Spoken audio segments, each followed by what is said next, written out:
கடலூர் சிப்காட்டில் கழிவுநீர் டேங்கர் வெடித்த பகுதியில் தூய்மை பணிகள் நடைபெற்று வருகிறது. இதுகுறித்த கூடுதல் தகவல்களை செய்தியாளர் தேவநாதன் வழங்கிட நாம் கேட்போம்.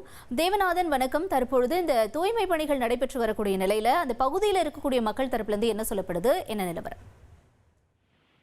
கடலூர் சிப்காட் பகுதியில் இருக்கிற ஒரு சாயப்பட்டறை தொழிற்சாலையிலிருந்து அதிகாலையில பார்த்தோம் அப்படின்னா கழிவு நீர்களை தேக்கி வைத்திருந்த ஒரு டேங்க் ஆனது வெடித்தது. இந்த டேங்க் பார்த்தோம் அப்படின்னா 6 லட்சம் லிட்டர் கொள்ளளவை கொண்டது. இது இந்த சாயப்பட்டறையுடைய கழிவுகளை தேக்கி வைத்து அதன் பிறகு இந்த டேங்கில் இருந்த தண்ணீர் சுத்திகரிக்கப்பட்டு அனுப்பப்படும். சுத்திகரிப்புக்கு முன்பாகவே இந்த டேங்க் இருந்த நிலையில அதில் இருந்த கொதிநீரானது அந்த பகுதியில் உள்ள 50க்கும் மேற்பட்ட வீடுகளுக்குள்ள அதிகாலை நேரத்தில் புகுந்தது. இதுல 20 பேர் வரை காயமடைந்து கடலூர் அரசு மருத்துவமனையில் அனுமதிக்கப்பட்டு சிகிச்சை அளிக்கப்பட்டு வருகிறது.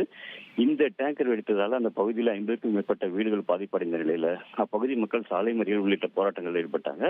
தற்போது தொழிற்சாலை நிர்வாகம் சார்பில் அந்த கழிவுநீர் படிவுகள் எங்கெங்கெல்லாம் தேங்கி நிற்குதோ அதை தற்போது டேங்கர் லாரி கொண்டு அகற்றிட்டு இருக்காங்க.